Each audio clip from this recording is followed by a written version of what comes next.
का इंतजार देश के 78 लाख EPS 95 के पेंशनर कर रहे थे। सरकार का वह पत्र आ चुका है, कमांडर अशोक रावत जी को मिल चुका है और इस वीडियो के माध्यम से उस पत्र के एक एक बिंदु के बारे में पूरी जानकारी हम आपको मुहैया करने जा रहे हैं। तो खबर हमारे पास है, EPS 95 पेंशन वृद्धि, मेडिकल फैसिलिटीज में पति पत्नी को शामिल करने, महंगाई भत्ता पर सरकार ने अपना रुख स्पष्ट करते हुए पत्र जारी किया है। पत्र जो है कि 6 बिंदुओं में प्रेषित किया गया है और commander Ashok Rawat NSE national education committee के मेल पर, आधिकारिक मेल पर सरकार के द्वारा भेजा गया है। तो पत्र के बाद आप सभी लोगों को खुश हो जाना चाहिए, आप सभी लोगों में हर्ष का माहौल होना चाहिए। पेंशनरों का जो मांग था, पेंशनर जिस चीज़ की लड़ाई लड़ रहे थे, पेंशनर जो चाहते थे वह हुआ और कमांडर अशोक रावत जी को सरकार का पत्र प्राप्त हुआ है। पत्र का मतलब बहुत बड़ा होता है। पत्र एक लिखित चीज होता है, लिखित में पत्र देना सरकार उससे जो है कि मुकर नहीं सकती है और सरकार ने जो है कि 6 बिंदुओं पर जवाब दिया है। आश्वासन तो मौखिक देती रही है, लेकिन जिस पत्र का इंतजार लगातार 3-4 दिनों से कमांडर अशोक रावत जी के बयान के बाद किया जा रहा था, वह पत्र आखिरकार कमांडर अशोक रावत NSE मुख्यालय बुल्ढाना के ईमेल पर जो है कि पहुंच चुका है। तो पत्र में लिखा गया है पहले बिंदु में कि उपरोक्त जो है कि EPS 95 पेंशन के संबंध में पत्र का संदर्भ है और दूसरे बिंदु में लिखा गया है कि इस संबंध में यह सूचित किया जाता है कि 13 अक्टूबर 2025 को नई दिल्ली में EPFO मुख्यालय में आयोजित होने वाली न्यासी बोर्ड की 238वीं बैठक की पृष्ठभूमि में EPS 95 राष्ट्रीय आंदोलन समिति को माननीय श्रम एवं रोजगार मंत्री के समक्ष न्यूनतम पेंशन के संबंध में अपनी मांगों को रखने और जो है कि के लिए शांतिपूर्ण और व्यवस्थित तरीके से गेट के बाहर एकजुट हुए थे।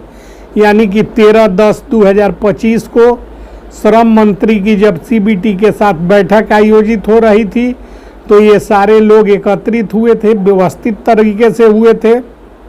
जिसके बाद तीसरे नंबर पर लिखा गया है कि CBT की बैठक की अध्यक्षता करने के लिए पहुंचे HLEM ने एकत्रित पेंशन भोगियों को देखा और CBT बैठक शुरू होने से पहले ही पेंशन भोगियों के प्रतिनिधियों को EPFO सम्मेलन कक्ष में तत्काल बैठक के लिए आमंत्रित किया। यानी कि सारे लोगों को आमंत्रित किया गया HLEM जो उनके अध्यक्ष हैं उनके द्वारा। EPS 95 राष्ट्रीय आंदोलन समिति के प्रतिनिधियों ने कमांडर अशोक रावत और वीरेंद्र सिंह के नेतृत्व में HLEM के मुलाकात की और बैठक में माननीय राज्य मंत्री सुश्री शोभा कंदरलाजे और सचिव LOLED और CPMFC के पेंशन प्रभाग के अधिकारी भी उपस्थित थे। इस अवसर पर सारे अधिकारी भी उपस्थित थे। HLEM ने पेंशन भोगियों द्वारा शांतिपूर्वक अपनी मांगों को प्रस्तुत करने अपने ईमानदार प्रयासों की सराहना की। यानी कि पेंशन भोगियों के द्वारा जो प्रयास किए जा रहे हैं उसकी सराहना HLEM ने की और जो है कि उसका सम्मान करते हुए पेंशन वृद्धि पर जोर दिया। HLEM ने पेंशन भोगियों की मांगों को पूरी लगन से आगे बढ़ाने के लिए समिति के प्रयासों की सराहना की। यानी कि कमांडर अशोक रावत जी और उनके टीम की सराहना की। उन्होंने आश्वासन दिया कि न्यूनतम पेंशन बढ़ाने के अनुरोध पर पूरा ध्यान दिया जा रहा है और पूरी गंभीरता से इसकी जांच की जा रही है। उन्होंने पेंशन भोगियों के हित में सर्वोत्तम संभव समाधान खोजने के लिए सरकार की प्रतिबद्धता व्यक्त की।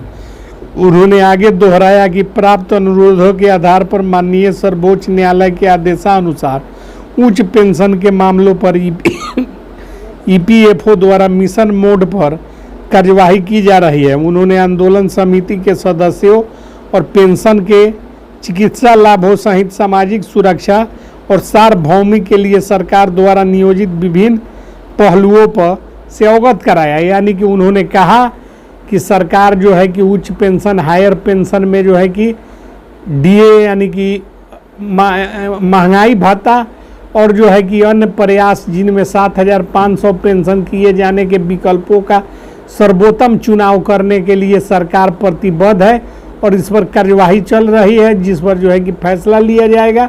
तो पहली बार जो है कि लिखित में सरकार ने कमांडर अशोक रावत जी एनएससी और ईपीएस 95 पेंशन भोगियों को लिख कर दिया है कि आपके पेंशन पर जो है कि तमाम मांगों पर विचार चल रहा है बड़ी गंभीरता पूर्वक और जल्द से जल्द इस पर फैसला लिया जाएगा। तो वीडियो को आगे शेयर और चैनल को